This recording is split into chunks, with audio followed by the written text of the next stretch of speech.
coming hot off of a week in New York with Miss Jenna Hager.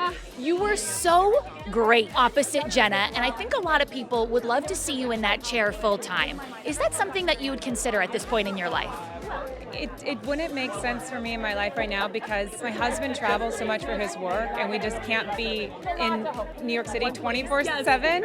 But it is so, I'm in New York I come in and out for 6 months of the year. I come in and out during this one period to shoot my Apple show. So there's a little bit of time that I'm there. Oh, thank you so much. We just announced today that we're coming back on April 3rd. So you'll see season 2 then. But I just love Jenna so much. I did say anytime that someone has, a little vacation and they need me to come in, I'm happy to do it. Yeah, Scarlett and I have the same publicist. Yes. So Marcel was like, how do we just get me and Scarlett to do it whenever? Yeah, we could do it together when somebody's on vacation. Right. Yeah. I got to tell you, your transparency is, I think, what really makes you so relatable to the everyday person at home. You're not afraid to share. Where does that conviction, sharing your personal and your professional life with the world, come from? Age has helped me realize that there's a lot of blacks and whites that make the gray in the world, and so it's really important to share what parts of your journey you feel can help other people. Yeah.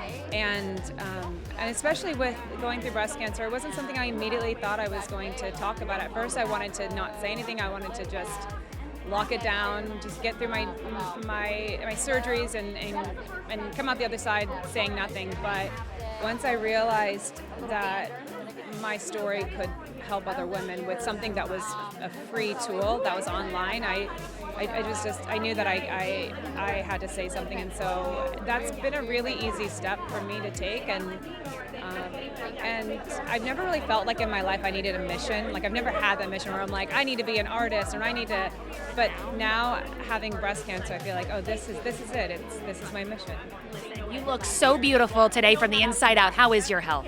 I'm good. I'm doing good today. My mom is doing great.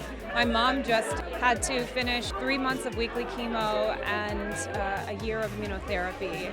And she's come out the other side just recently, doing so amazing, and she's helping me with my kids, and she's just the best. So I'm really, really proud of her. It's been interesting to have gone through breast cancer and how scary and exhausting and draining that is, and then to be on the other side as a caregiver of somebody.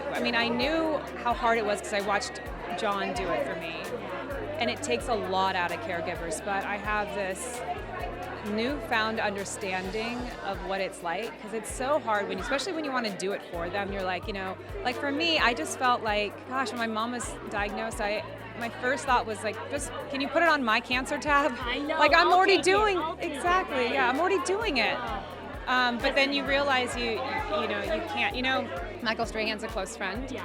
And when his daughter was diagnosed, and she bravely spoke about it, he and I were in communication a lot. And my mom was diagnosed. It was before anyone knew, and I was feeling so at a loss of how to help her, because you're watching someone go through something so difficult. And I said, I don't know what to do. I want to do it for her. And he said the simplest thing, but it meant so much. He said, but you can't. But what you can do is be there for her. And I know it sounds really simple, but just hearing that from somebody who is actually going through it with his own child, I knew that, okay, this is what he's saying, then this is the way to go. And it took a lot of the pressure off of me. Yeah. Exhale a little bit. Which is why I think it's so important when people talk about this, like him opening up like that to me, helped me so much. That was a huge lift of pressure off of me. Totally. Listen, health and happiness looks good on you, and motherhood looks so good on you. Being a wife looks so good on you. How does that part of your life enrich your soul? I just never knew how much fun it could be. I'm, oh my gosh, they were out of 4 seasons in Austin recently. John's on tour, and the whole 4 Seasons hotel was all Christmas central. It was amazing. So John sent me photos, and he was like, hey, when he gets back home, this is what he's gonna want. Yes, exactly. I'll tell you, in a day and a half, I was racing around Chicago trying to find every single thing on my own, putting up trees. I mean, thankfully I had the pre-lit, artificial trees that you can just like stack together, but that's a project. Oh my God. Yeah. You had to turn your house into the Four Seasons. That's a tall order. It's the poor man's Four Seasons. It's not as good, but my goal is over the years to one day get there. Yeah. You're doing a knockout job. Thanks. Thank you so much.